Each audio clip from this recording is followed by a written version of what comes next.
Hello, everybody. Hello, the audience. Hello, fellow scholars, students, artists. My name is Yana Meerzon. I am the president of Canadian Association for Theatre Research. I also teach in the University of Ottawa. And today I have a wonderful pleasure, a real privilege to talk to Jivesh Parasram, who is an award-winning multidisciplinary artist of Indo-Caribbean descent, which is Kairi, Trinidad and Tobago, who lives in Canada, of course, So many of you probably heard of Jivesh's work, more like Jiv's work, who wrote a very interesting play called Take the Milk, no? Right? Uh, and some of you actually probably had a chance to see it either in Ottawa or maybe in Toronto. I myself had a really great chance, privilege to see it before the pandemic, and then listen to this play, on the CBC, and I think we're going to very soon read the text, which is going to be another pleasure, another fun. So Jivesh grew up in Nova Scotia before he moved to Toronto. In 2009, he co-founded a pandemic theatre company, has very symbolic names for today, and in collaboration with Tom Arthur Davis. He's a recipient of two Harold Awards for his service to the independent theatre community in Toronto.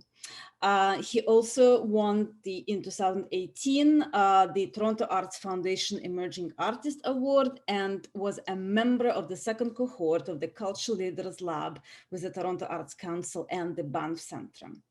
I believe the play we're going to talk about was nominated to several awards, including Dora, am I correct? So that's what it says on your site and so on. So today we will talk briefly about, how the play came together, came around, so about its journey in different formats, from performance to audio work to the printed form. And then, so we will talk a little bit about difficulties and excitements, if there are any, of working in pandemic for the artist, for the playwright.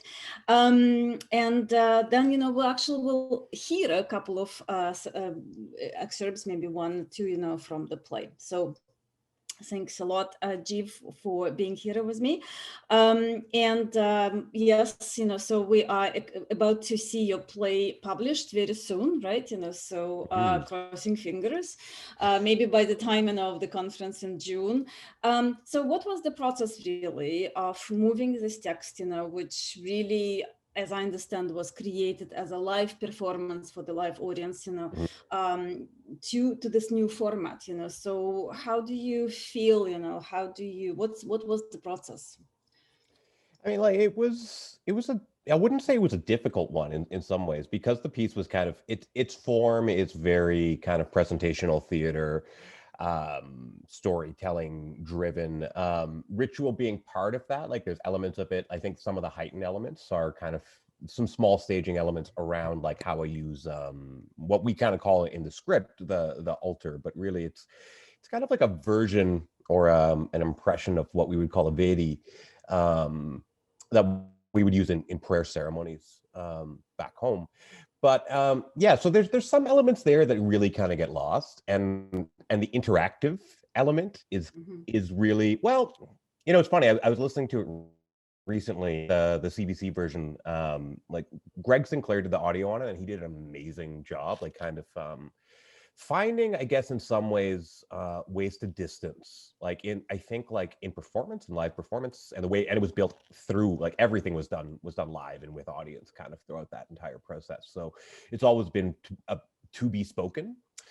And I think that part of it is that listening response, feedback in live performance with the audience and performer. And what I think Greg did a really good job with is kind of using sonic ways to kind of provide a similar kind of distance and intimacy in what he was able to do with the piece, which was just recorded. Like that was the process of that was me in my bedroom with a USB mic, with with the Play Me team on the other side, just being like, "Okay, I think it sounded good. Send it over. let's find out."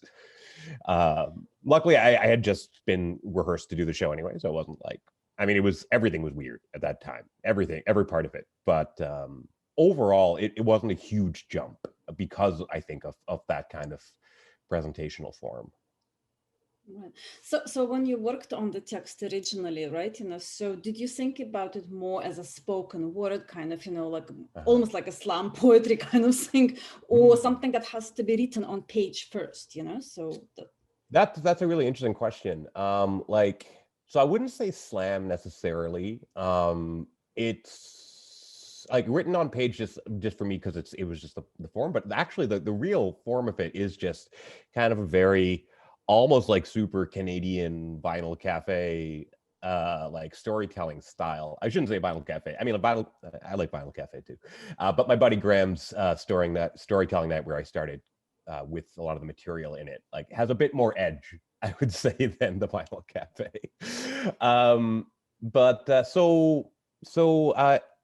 It's not, I wouldn't quite call it slam, but what I would say, especially what I noticed like in putting it more into the print form and working with Playwrights Canada on the publication, is that it actually is a bit more rhythmically based than I had originally written down. Like, so the rhythms make sense to me, but then in terms of translating how that rhythm functions on the page, that kind of did become a little bit.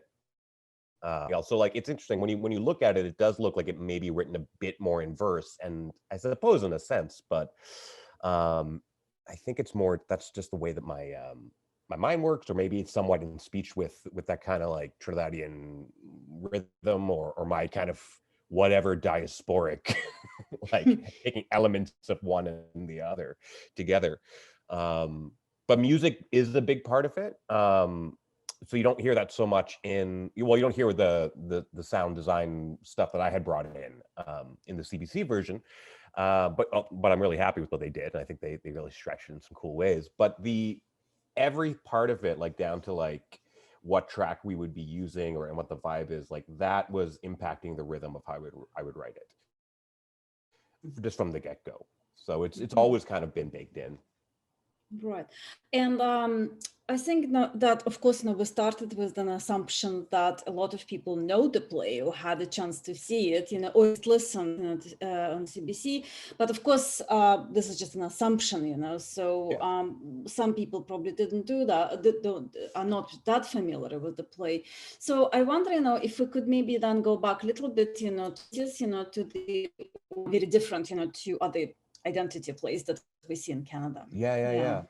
I think like that was trying to draw really on a authentic stuff. The word I would use. I'm not a big fan of the word, but an experience that I had a bit of a connection to.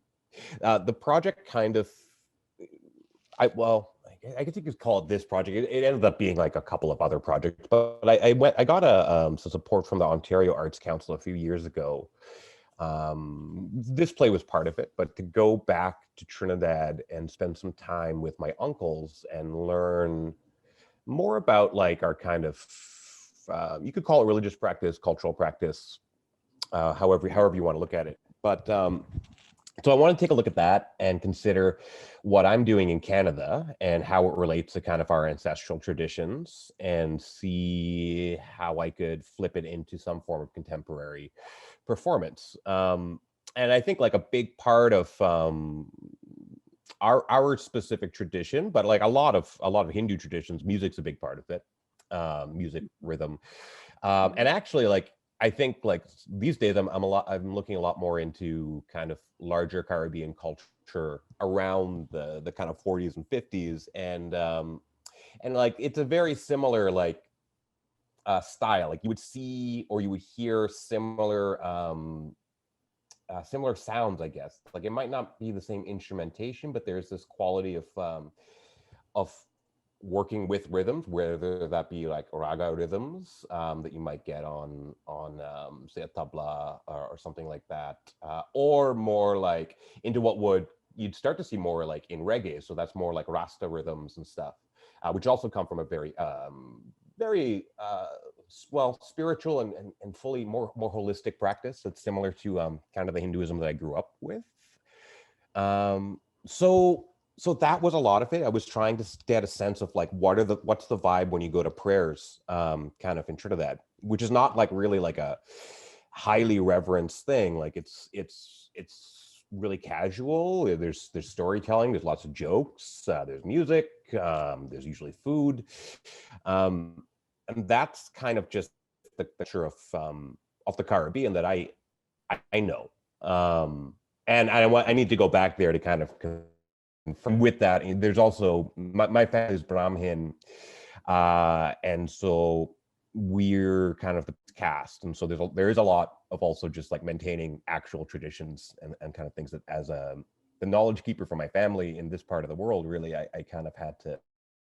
So a lot of that stuff came out and started to influence like what the shape of the piece is, and certainly like a lot of the content. Like some parts are direct adaptations from like the Puranas, or in the case talking about Caribbean and stuff, is adaptations of critical race theory. So there's like a direct Fanon adaptation, like almost verbatim in there.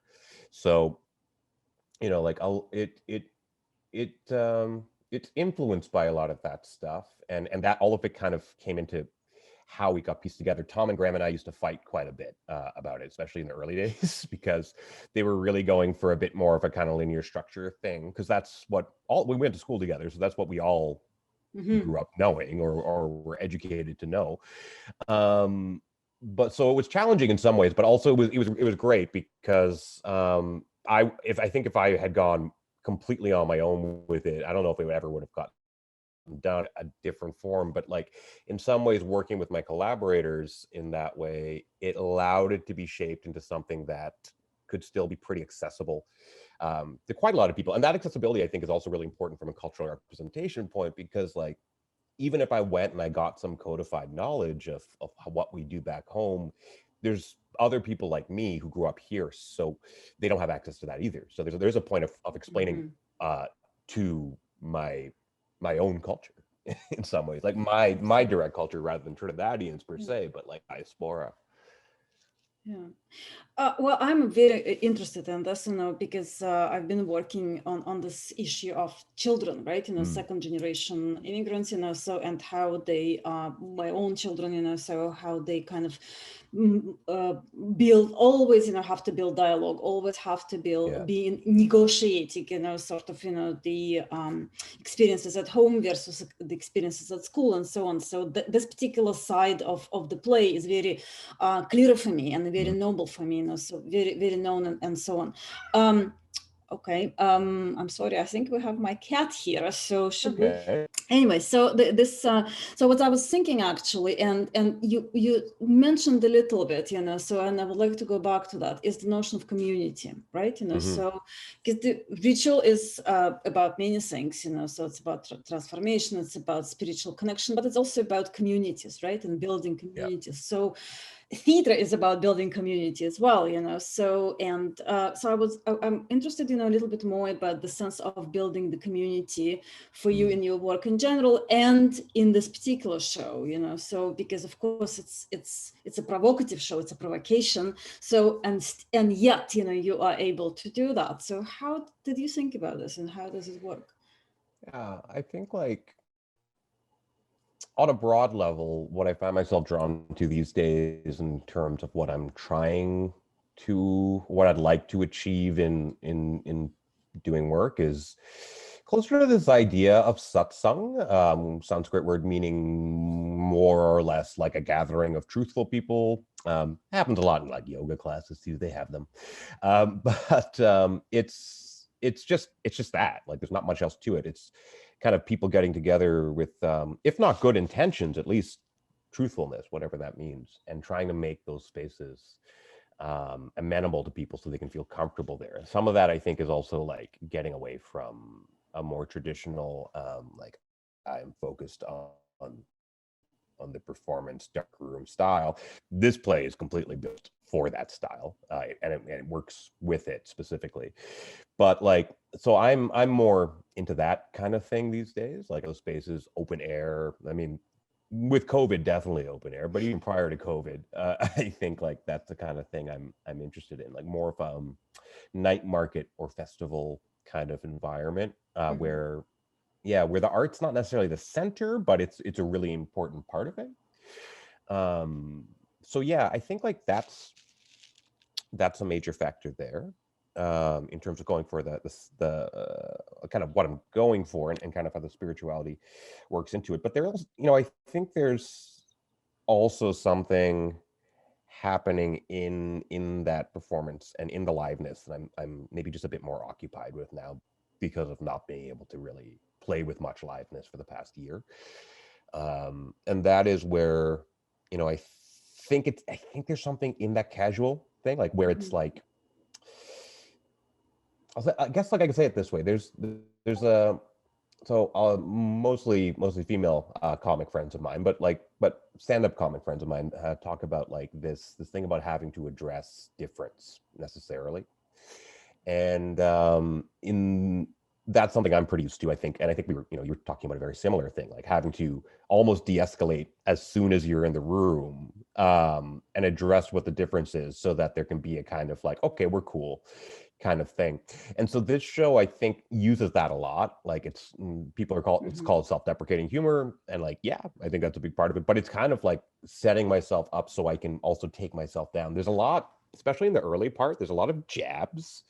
Like, I don't think the most controversial jabs, but it's like, hey, in case if you're ignorant towards race, and if you're ignorant towards colonization, like, we're going to talk about that in the show. But I think the strategy for talking about it is to, it's not to pull punches, so to speak. Like, it's still giving the content, but then also to undermine, I guess, our existence in it. Like, I think it's very difficult to talk about, like, say, if for me, sometimes I talk about doing a decolonial process, and which I don't, yeah, anyway, but that's a very tricky thing to do when you receive funding from the Canada Arts Council, like to say like, oh yeah, decolonization, but I'm actually doing the thing. I'm spreading Canadian culture. I'm spreading the culture of the colony. So like, there's a major contradiction there always. So I think that there's something about trying to take that and put the comedic structure so that we're living kind of in an existential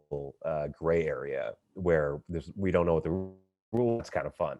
I mean, that's my super theoretical thought on it. Okay. Otherwise, I just make jokes.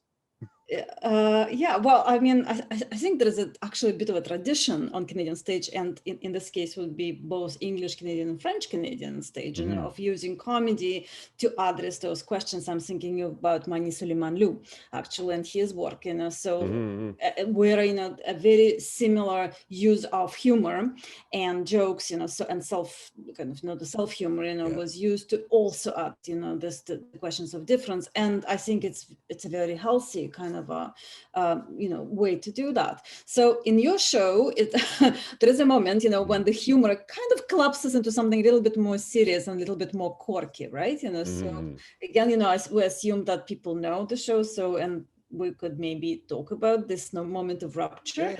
So this moment, when the community is built, so we found some kind of language of understanding. We know it's not an identity play, although maybe. And then, there is this moment of rupture, when you ask people to think about their own positions, right? And how they position themselves within Canadian context. I know you talked about this more like in a way that structurally, like, when you talked to the CBC, so you said that you were looking for a political action in the show. So do you think you found that movement? Do you think, that happened really, so through that moment of provocation? I think like within the context of Canadian theater, like in the context of going to a play. Yeah. I think I felt that more when we did it at the NAC at the National Arts Center, just because it was a big room.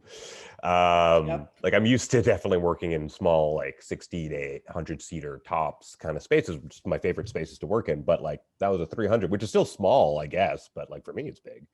But you could really see the impact of that, and also it being at a national institution, like specifically, I think is that really was an effective thing, I think, in that context. But like as a major action, like real political action,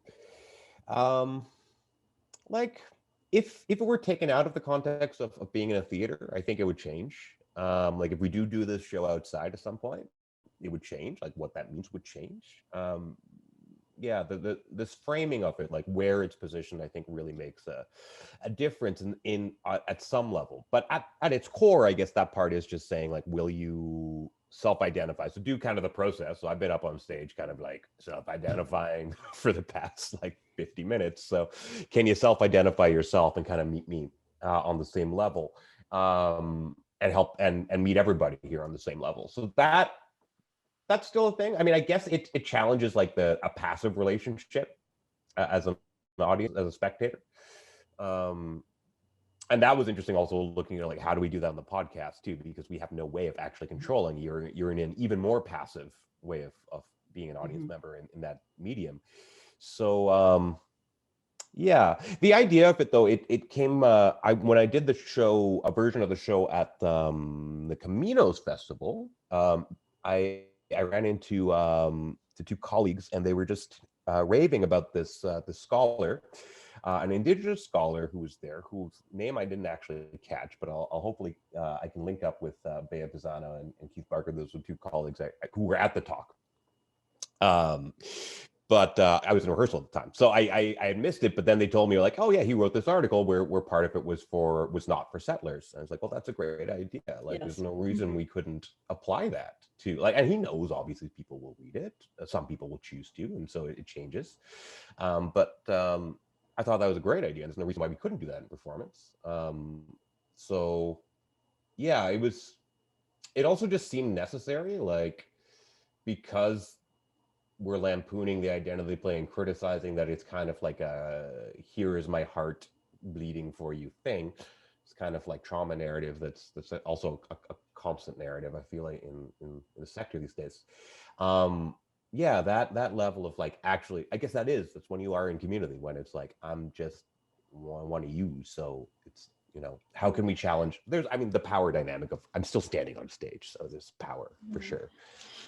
Well, if you're interested, so I was teaching a class, a 4th-year class in performance theory, and this production was on our list. We didn't know what it would be, so we went to see it, at the beginning, and the class was split in half, so, right, it was very action of the students, so, and it split in half in very unpredictable ways, so like in even for me, so who like someone who knew my group, so I wouldn't know how they would split. And then so the discussion about the show we had, so was really something like the post show that you unfortunately you weren't in the classroom, but it would be fantastic. I would love to, because what was really the conversation was about the choices. I think exactly what you wanted people to do. So the students were not just, first of all, exchanging impressions, so how they felt, on one hand, someone who loved the audience, and what they thought, what they felt, what kind of questions they were mulling around, and the other group, who sat there and also, kind of, their feelings and their impressions. And the exchange of justifications was really interesting, so like it kind of did come back to you, to your the project itself, the project of figuring out who you are and your position, so in Canadian context. So the question I have is like, did you have those conversations with the audience after the show? Did you have that moment, of truly like, true exchange and maybe challenging, this whole idea, so did you have those encounters, so Well, I mean, like, I suppose in the sense that it's very unpredictable. Like you said, like, it's unpredictable. You never know who's going to leave and who's going to stay. I mean, generally I have a pretty idea of who's going to stay, but that could be surprising too. um I think I try really hard not to have any specific judgments around it, so that makes it easy for me in terms of really engaging with them. Even the part that's still inside, like, it's still quite performance, so there's like a little bit of engagement, but not really. And we never really did a lot of talkbacks with the show. We were all but formal talkbacks, a couple. But generally, like, I tend to I try. It was harder at the NAC just because the building is a maze and I can never find where the door is. But at Theatre Passe Muraille, where it was, I would just kind of hang out after. So I mean, at Passe Muraille, you just walk out of the theater and you're on the street, so there's no. So I would just hang there after the show. Same in Vancouver. When we did it here, I would just hang out after and see if anybody wanted to chat. Not to force it or anything. Like, I know there's it. Not everybody wants to talk to the performer after the theater. They want to have some space and all that stuff. But sometimes they would mess people up a little bit, and they'd want to talk to me, and that's cool. Sometimes we mess people up for other reasons too. Like, one of the things when we did it at the NAC that I had never thought, but it makes perfect sense, is that somebody had written them a letter because they had some really bad flashbacks to thinking about the Polytechnic shootings, and that kind of people, and like, that makes perfect sense to me why they would think that. But so, there's a lot of stuff happening for people there. I try to be as accountable as I can for it, but also I guess we've never really made like a detailed, like, let's debrief this moment thing. And I kind of like that in some ways. Like, my actual objective with the show is that people call their family or some version of that. So the fact that it makes people have to like decode it, especially with family, like, I would often, when we did in Toronto, we would get, because the word got out to the brown people, so you just get families, entire like groups of cousins and stuff coming. So like, yeah, because you might have a really similar upbringing and everything, but it might be something that makes you actually separate that. You could have a twin brother or sister or whoever, and still not have the same experience. And that's the part of it that I'm actually interested in. People often call it the kick out the white people moment, but it's not really what the ask is at all. Like, I get why they think that, but it's yeah, no, it's not what I'm after. And how about your family? So, your siblings, so who you mentioned, several times, in the show, and your friends, how did they react? Well, differently. Like, my one of my brothers has seen it, and my sister-in-law, and both my parents have seen it. My other two brothers, I think they may have seen it on archival or have listened to the podcast. But for my one brother who saw it, I mean, like, it was, very positive reaction. I think he was really into it. He did leave. He did stay, and then he was gonna leave the second time he saw it. He came in saying, like, I'm gonna leave, and then he still stayed because he felt like he actually should. I remember specifically my friend Beth. She knew about this moment coming up. She was like, I'm not oppressed, my friend. She's an Asian Canadian woman. I'm not oppressed. I'm not like that. You know what? It's not anything. And she did leave the first time. She left, and then she saw the second time. She's like, wait a minute, hold on. Actually, yes. So it shifts. It shifts. But like, it's other friends that I have are, I think, like, a little bit more in a area, though. Like, I think what happens often is that because I'm a man of color on stage telling the story, and I'm telling one from my experience, a lot of people are not clear for sure if it's just a race thing. And that's, so they may experience marginalization in another way, but they're not sure. And is it comparable? All great questions to be happening at that time, but like, it's it confronts us with binaries, I guess, is the thing. Absolutely. Well, for someone who was in the audience, so it was very interesting to see how difficult the decision was, for many people, so it wasn't necessary just, one gesture, we just, stand up or sit and that's it, so it takes time. So people would look at each other, the lights go on, right? So you see your neighbor, so that sense of community. So, and especially if you come, within the theatrical community, Ottawa is a small place, so like everybody knows everybody kind of thing, right? So I think it was a process, so you could see, that people would make decisions, you can visibly, kind of follow that, the process. And I would say that's a big part of it. Like that, there's a lot of coding in the play. Like even from the get go, like kind of right off the top, like I'm coding to just for people who'll pick up on a lot of the references I'm making. Like it's not even that subtle actually for a lot of it, to be honest. So that goes on for a long time, and then I with the people leaving, like I do think about it both in terms of this play that we did called Daughter with Adam Lazarus and Quip Taken in the theater center. And also kind of with what happens here recently, like Tom and I have been talking a lot about Bergson and humor and laughter and how it and his kind of view of it signaling kind of to another audience member. And so like in Daughter, which is this really challenging Buffon piece, like, I think it was very clear when we see that happening, someone laughs at the wrong spot, so to speak, and then somebody starts to feel the anxiousness around that because they don't feel safe. And I do think it's a similar thing happening in this piece and in this moment, because you do look for social cues from other people, so you're contextualizing yourself based on who's in the room, and it's different based on each night. Like if it's a room that looks a certain way, you'll be recontextualized in that way too, so you're just very quickly going through that double consciousness state. Absolutely. Yeah, and to me, I think this is like great. You brought this up because Canadian, if we do talk about Canadian identity, so that double, triple, multiple consciousness, plurality, of languages and experiences, that really makes what to me the Canadian, so today's Canadian, so and I would be honest, it was a very difficult decision for me. I stayed, so. But I can imagine, like it's very challenging to be able to feel okay to do that, and so much of it has to do with passing too, and because it's the vision that people have of you without even knowing. Exactly.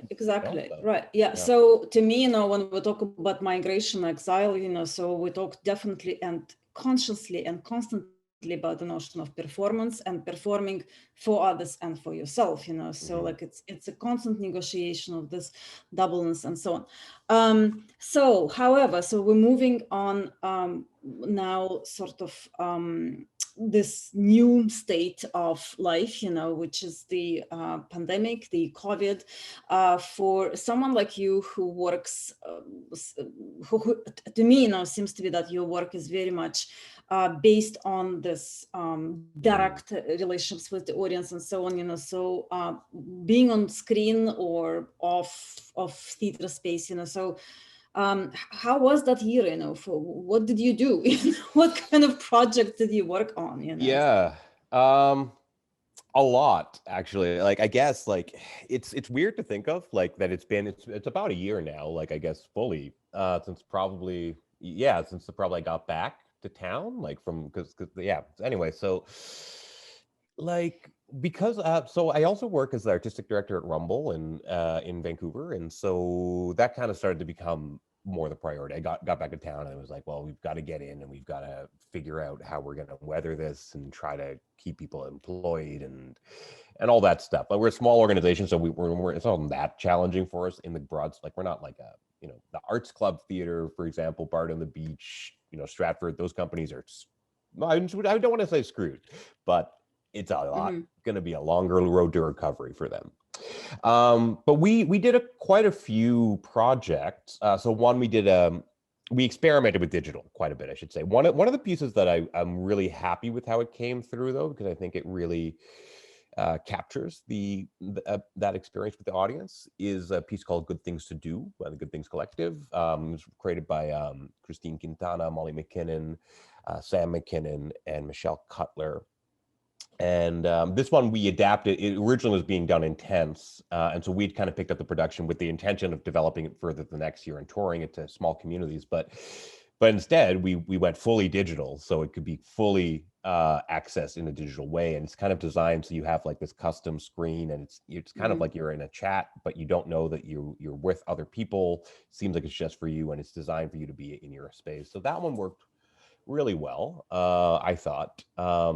And then we did a live stream of like we did some presentations, did a live stream Pathetic Fallacy, which was a show kind of built with green screen and different audience, different actor each night. We did an entire festival that we pivoted. We did a festival called Tremors for a bunch of artists, all kind of working around the idea of how decoloniality affects their process. And so we did these digital studio visits. We did a kids play. We ended up adding in and making a radio kids play for the first time ever. And that was another Caribbean thing about like a duende, which is this kind of forest creature that lives in the forest and has backwards feet and steals children. So we did that. We flipped another piece that we were doing called Isolation Suite that was supposed to premiere around now. And now it's coming out as a podcast. So we kind of did that. There were some other things in there. I directed a show that was a live stream, like done through the Culture.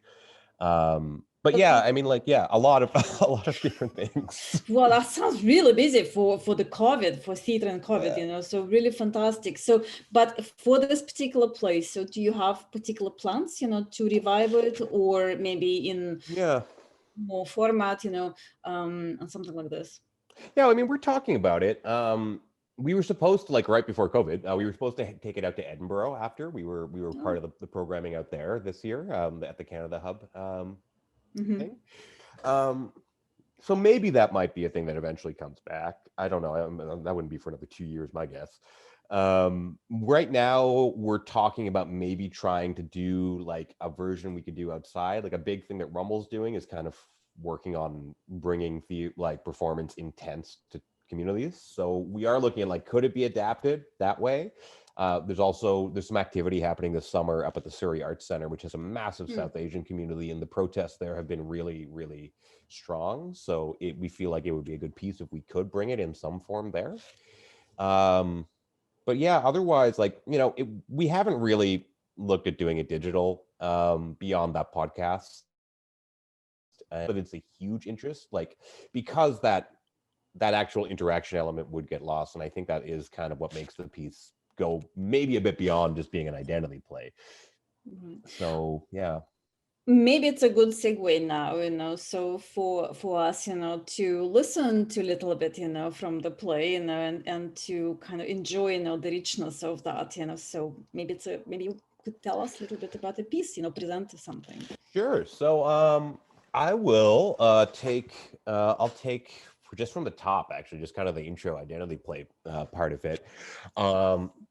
So it would be different if anyone has listened to the podcast because the tunes are different. So I'll just kind of let you know what's going on. So if people are coming in, it should be like, you know, like soca, should be calypso, should be reggaeton, Bhangra, specifically Bhangra muffin, which is this like form that's probably done by more people than just Apache Indian, but he's definitely like kind of the iconic one from the 90s, which is kind of like Bhangra mixed with ragamuffin reggae stuff. All right, so I come in, I turn that off, and then we start in, and I say, "Hi, I'm Jiv. Thanks for coming to my identity play." So, who here knows what an identity play is? Okay, so assuming somebody knows, great, cool. But for everybody else, an identity play is a show in which the protagonist, so the main person of the show, they discover a conflict within themselves. So maybe they've always thought they were like X identity, and then they meet someone who challenges that, and they feel something in themselves shift. So like Luke Skywalker, he lives on Tatooine, and he's basically just a moisture farmer, but he knows that he wants more.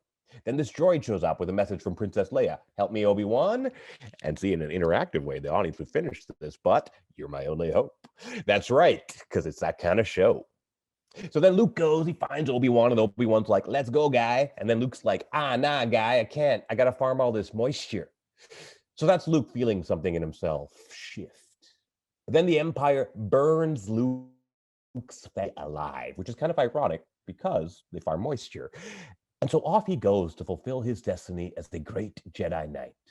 Anyway, that's a basic structure. Essentially, someone's a conflict with who they truly are, and then they go on a journey and discover either their true identity or that they were always okay from the get-go. And everybody in the audience, they feel good about that person having found their identity. Maybe they remember their own identity. Maybe they call their family. The end. Now, a lot of people, they do an identity play once they graduate from theater school. The more pretentious of us, we wait about 10, 12 years or so to truly find our voice. And if they're really pretentious assholes, they do it as a solo show. And if you've never been to a solo show before, good for you. Basically, the way they work is first a performer comes out and they're kind of like, oh, hey guys, what's going on? Show hasn't started yet. We're just talking. This is all completely off the cuff, totally not scripted at all. And then, the performer, they tell some stories from like their childhood and like puberty and online dating and about their grandmother's hands. And at some point, they'll introduce a nostalgic element like, and here's where I usually would use REM's Everybody Hurts because it's great, right? And so then they don't really mention it in a while, but in the middle, they'll do this monologue that's like, and my dad doesn't understand me. And I just want to connect, but my masculinity hurts. And I think about that song. This dramatic pause, like, pause. And then because it's a solo show, they also do a lot of this whole thing where they're like having an intense conversation with someone, like their dad, or if we want to get like really 2010, like their mom, but they're playing both parts. So it'll be like, hi, it's been a long time. Yes, it has. Your hair is different. Yes. Did you get a haircut? No. Oh. Yes. It looks different. I'm parting it to the side now. Pardon? I'm parting it to the side now. Oh, do you put product in it? A little. It looks good. Thank you. Also, I have cancer. And then somebody dies and they go for a walk. And then through some free-form movement experience, including this movement, they see a bird and something, and they say, we bring back the REM music here. And we say, I know you're still with me because I can feel you in here. And what I was looking for all along was really just me. And then it snows. It's fucking stupid. So that's kind of the intro bit to the show. Well, thank you so much, Jiv, for this. I really hope, that people will be able to at least listen to this, on the CBC, and definitely buy the book, that would be great. Well, thank you for teaching it and stuff. That's really cool. Yes, I do, so, yeah. And I think it's a very important work, specifically when we talk about what's Canada today and in Canadian context today. So, and it's fantastic that it was on the NIC stage because the motto is, Canada on stage. Yeah, for sure. Well, and I will say, like, to their credit, I mean, like, it's a show that pretty much and to the Canada, I mean, like everybody's credit, like it gets up and specifically is like, this is stupid. The country is stupid. States are stupid.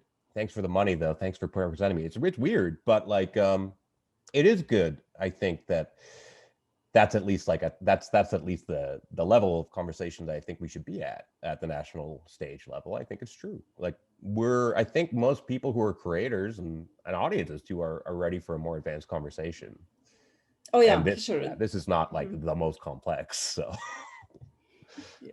But it does, touches on really, really important things. And maybe next time we'll talk about that notion, that scary word nationalism, maybe. Oh, I'm into that. Let's go. Yeah, I'm down.